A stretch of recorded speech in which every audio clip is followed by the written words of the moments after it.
Hello everyone, I'm Dr. Neha Gupta from Mediworld Fertility, Safdarjung Enclave. Today we'll talk about what precautions to take to prevent IVF failure. या हम क्या ऐसा करें जिससे हमारे IVF fail होने की संभावना कम से कम रहे। IVF एक बहुत आधुनिक इलाज है जिसमें हम आपका बच्चा बनाकर यूट्रस में रख रहे हैं। ऐसा करने से हमारा IVF से प्रेगनेंसी होने के चांसेस काफ़ी ज़्यादा हैं। करीब 60-70% के चांस IVF से प्रेगनेंसी होने के एक बार में रहते हैं, लेकिन कई बार 30-40% केसेस में IVF में इम्प्लांटेशन फेलियर होता है। That is when we transfer the embryo, बच्चा माँ के साथ यूट्रस में इम्प्लांट नहीं करता। इसको हम इम्प्लांटेशन फेलियर बोलते हैं। ऐसा क्यों होता है और इसको हम किस तरीके से बचा सकते हैं? So I feel first and foremost we need to understand कि IVF क्यों फेल होता है। अगर हमारे गैमेट्स हेल्दी हैं, हमारे एग और स्पर्म की क्वालिटी अच्छी है, तो हमारा एम्ब्रियो जो बनता है वो अच्छी क्वालिटी का होता है और गुड क्वालिटी एम्ब्रियो से IVF सक्सेस होने के चांसेस बहुत ज़्यादा होते हैं। तो अपने गैमेट्स की क्वालिटी बढ़ाने के लिए हमें अपनी डाइट और एक्सरसाइज पर ध्यान देने की बहुत ज़रूरत है। तो हम अपने लेवल पर अगर हेल्दी न्यूट्रिशियस खाना खाएंगे, सीजनल फ्रूट्स वेजिटेबल्स खाएंगे, स्ट्रेस को कम रखेंगे, रेगुलर फिजिकल एक्टिविटी करेंगे जिससे कि हमारे हार्मोन्स बैलेंस्ड रहें, हमारा डायबिटीज़, हाइपरटेंशन, थायराइड जैसी प्रॉब्लम जो हम अपनी डाइट और एक्सरसाइज के ज़रिए ठीक कर सकते हैं, उनको वेल इन कंट्रोल रखने का ज़रूरत है। So to avoid IVF failure we need to improve the egg quality and the sperm quality.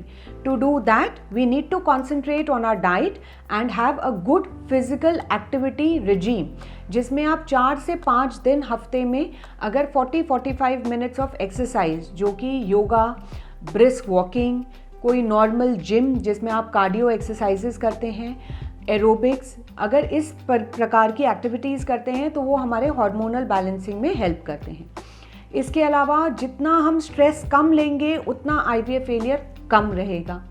अपने डॉक्टर से सलाह करें और उनसे अपनी फ़िज़िकल एक्टिविटी, खान पीन के बारे में प्रॉपरली डिस्कस करें।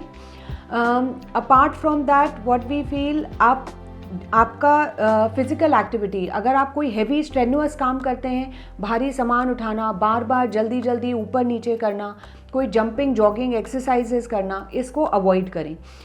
एम्ब्रियो ट्रांसफ़र के बाद आप रूटीन एक्टिविटीज़ अपनी सब कुछ कर सकते हैं, लेकिन हैवी काम, स्ट्रेनुअस काम आपको नहीं करना चाहिए। सेक्सुअल एब्स्टिनेंस के लिए भी डॉक्टर सलाह देते हैं कि आप IVF ट्रांसफ़र के बाद सेक्सुअल एक्टिविटी कुछ दिन तक ना रखें, जिससे कि कोई पेल्विक इरिटेशन ना हो और हमारा IVF फेलियर होने के चांसेस कम रहें। So to have a successful IVF pregnancy, pre-IVF we need to work up on our diet, on our exercise. IVF के दौरान अपने डॉक्टर से बात कर अपने हार्मोन लेवल्स के बारे में समझें, आपका इफ़ेक्ट इंजेक्शन का कैसा आ रहा है, एग की क्वालिटी कैसी है, एग पिकअप होने के बाद एम्ब्रियो कैसे बन रहे हैं, किस क्वालिटी के बन रहे हैं, उसमें कोई फ्रैगमेंटेशन या डीजेनरेशन तो नहीं है। अगर हम अच्छी क्वालिटी का एम्ब्रियो आपके यूट्रस में ट्रांसफ़र करेंगे, जब आपका एंडोमेट्रियम मोर देन 8 mm है, अच्छा ट्रिपल लेड पैटर्न है, कोई मेजर प्रॉब्लम नहीं है, तो आपका सक्सेस रेट बहुत हाई है। इसमें हम अपनी तरफ से जितना स्ट्रेस कम रखें, अपना डाइट और एक्सरसाइज पर ध्यान दें, अपनी दवाइयाँ समय से लें। जब भी आपको डॉक्टर अल्ट्रासाउंड्स के लिए या टेस्ट के लिए बुलाएं, हम टाइमली वहाँ स्कैन्स और टेस्ट के लिए पहुँचें और अपने सारे टेस्ट्स को कराकर, अपनी मेडिसिन्स को समय पर लेकर अगर हम इस प्रोसेस के लिए आगे बढ़ते हैं तो इसका सक्सेस रेट बहुत हाई है। सो आप IVF से डरिए नहीं। इम्प्लांटेशन फेलियर होने के चांसेस 30% है, बट सक्सेस होने के चांसेस 70% है। तो अगर if we go with a positive mind, with a positive attitude, we feel that IVF will definitely be help you to be healthy parents. I hope ये lecture हमारा आपको अच्छा लगा, और अगर आपके पास कोई ऐसी क्वेरीज़ हैं जिसको आप डिस्कस करना चाहते हैं तो आप हमें मैसेज कर सकते हैं या आकर हमें मिल सकते हैं। Thank you so much.